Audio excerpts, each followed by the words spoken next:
everyone, it's Sam here. Thank you for watching. So today I thought I'd revisit the Easel stepper card. I've not made this one for a while. I think it was using the Paper Peony collection, possibly by Dovecraft. I've just got this vision of a kind of peachy coloured card that I did using this style. So I will find that one and I will link it up here. But I've also got tons of other stepper cards as well. So it's a stepper easel. So you've got the stepper portion on the front, which many of you, if you've been making cards, will recognise, which is this part here.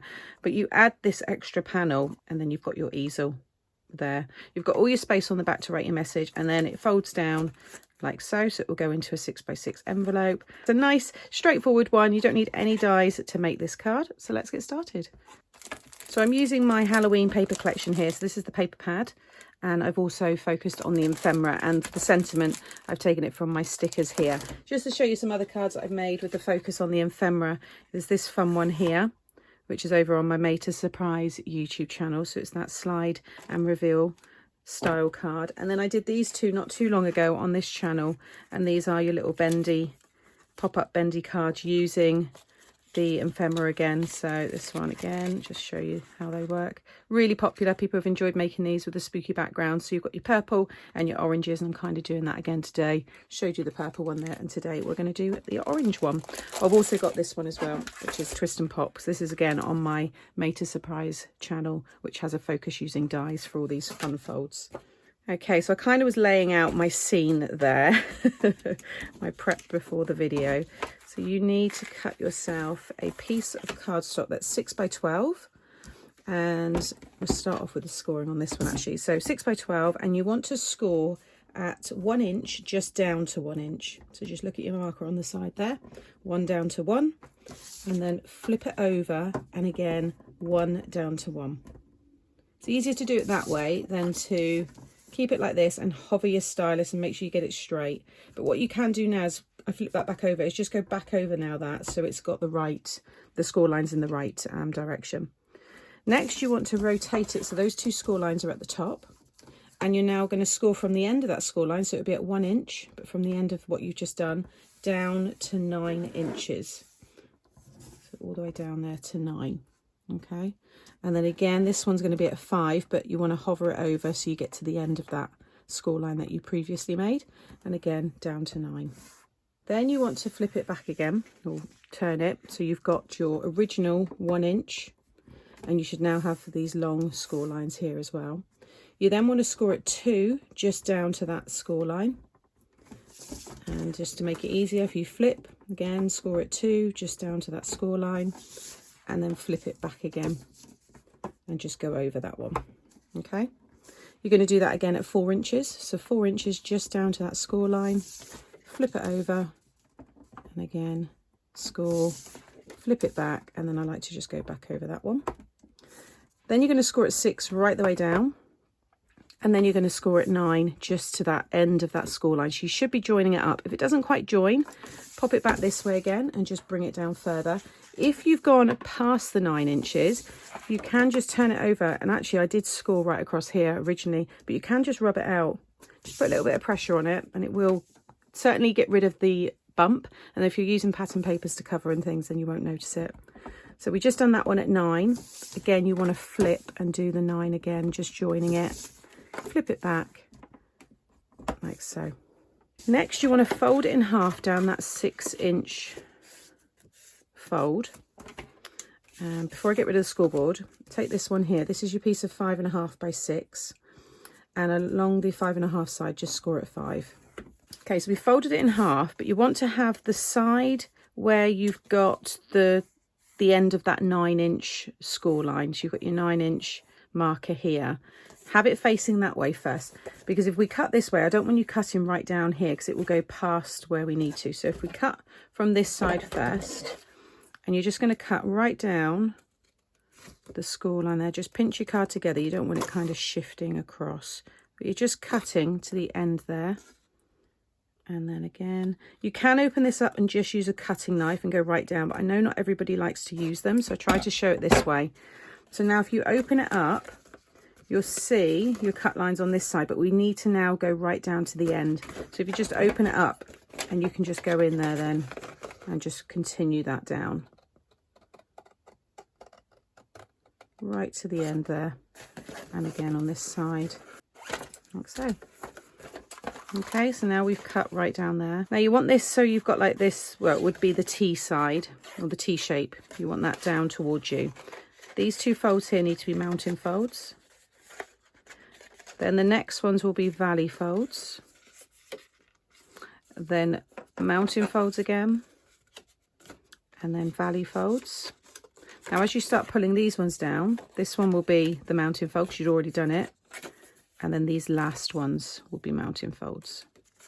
So I just squish that all down and I'll hold it up again just so you've got that visual.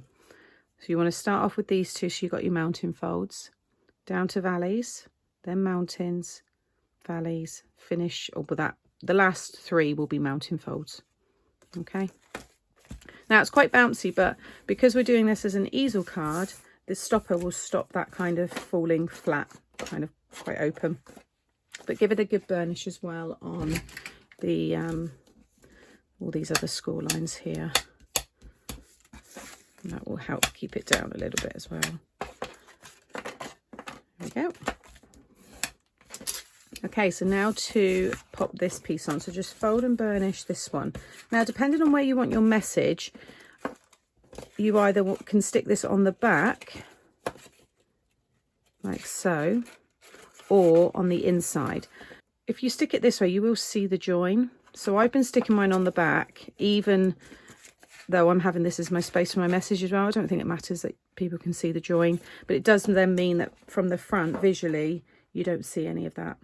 So it's up to you, but I'm going to stick mine on the back. So I'm just going to run my glue all the way along there. And then just sit that on that fold. And bring up the sides there and just make sure that's all lined up. Okay, so I'm just going to open that up and I'm going to stick this piece down so I can get my stopper secured. So this piece here, I love this design with all the ghosts there. This is 4 3/4 by 5 3/4. So I'm going to pop that one down on there, and then for my sentiment, I've just cut this piece here, which is 1 1/4 by 4. And I've just added a little frame using my scoreboard. And then I've just stuck the sticker on another piece of orange card and popped that up on some foam. And that's also got some foam on it. It does need to be raised so that it can act as a stopper. So I'm going to get that all stuck down. And where you position the stopper is up to you. You might have a bigger sentiment. Again, if you're new to card making, you've never made an easel card. I have an easel playlist. If I remember, I will link it up here. There's so many different ways. So you could have this pushed quite far back. You might have quite a large topper, you know, big sentiment here, or you can have it quite, you know, more towards the front. So I'm going to bring mine, going to have it similar to the other ones. It's about 1/2 inch up. Make sure I get that in the center. I want to see the little ghost's face along the bottom there. I think that looks quite cute. There we go. I'm happy with that. So you can see now straight away it just holds itself in there. And once I've got some weight on that, it will stop it kind of bouncing. But it does have a really nice profile. You can see it from the side there as well. It looks really good. Then I've got these pieces here to decorate the front, and then this is the white piece for me to have on the back for my message. What I did on here is I just made this grid effect using my scoreboard. So these pieces here, you want 2 pieces that are 3 3/4 by 5 3/4. And I just popped it in and just scored at every single track. So mine are all 1/8 of an inch increments. So just at every single one, all the way down, and then just turned it, and then again all the way across, and then it gives you that lovely design which looks like you've just, you know, used an embossing folder. So that one is going to go on the front. So I just thought it was nice to add a little bit of texture, and I'll stick the other one on the back. Now if you want to, you can decorate all of these as well. I've done that on other style stepper cards. So again, check out the playlist, and you can get some more inspiration there. Okay, so they're both now stuck down. So I'm going to keep it flat so it's easier for me to decorate. So I've just, like you saw at the start, pulled out the pieces here with all like the orange design on. And I'm going to, you know, follow as close as I can to that one there. I like that arrangement. So I've got the moon with the bat, I've got a ghost there, and I've got like the spiders and the web up the sides there. So I'm going to do something similar. So I've used some foam for more dimension, but of course, you know, if you don't want to add any dimension, you can just stick these straight down.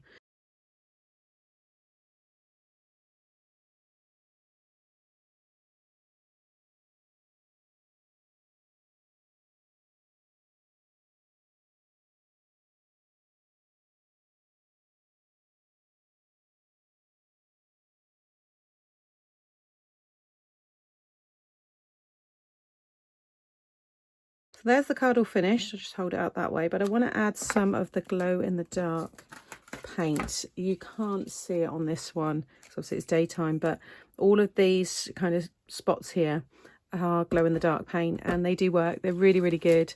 I used this stuff last year as well. You can see it all here. So it's just a nice little surprise. I think people won't expect it. What I'm going to do on this one, because I remember someone in one of our lives said that they painted the windows in the house. So let's give that a go. So it does go on quite cloudy. It's almost green-like, but so it's not going to look that good at the moment. When this stuff dries, it you know, it looks cool. Plus it adds a little bit of texture, so I think it will work quite well on the windows. And this one I'm going to add the little dots. So I'm not going to lift those up now. You need to keep that flat so they can dry. The more dimensional ones will take a little bit longer. It does tell you on the back here, I can't remember, 45 minutes, I think, but maybe a bit longer if it's that thick. But this one shouldn't take too long. So all of the products that I've used are linked here, and they'll also be in the description box below. Subscribe to my channel here if you've enjoyed today's videos, and then you won't miss out on any future videos from me. And check out my playlist here, which will have some more fun cards. I have the bendy cards. It'll just be more featuring this ephemera pack for those of you that have it. Thank you very much for watching, and I'll see you all again soon. Bye.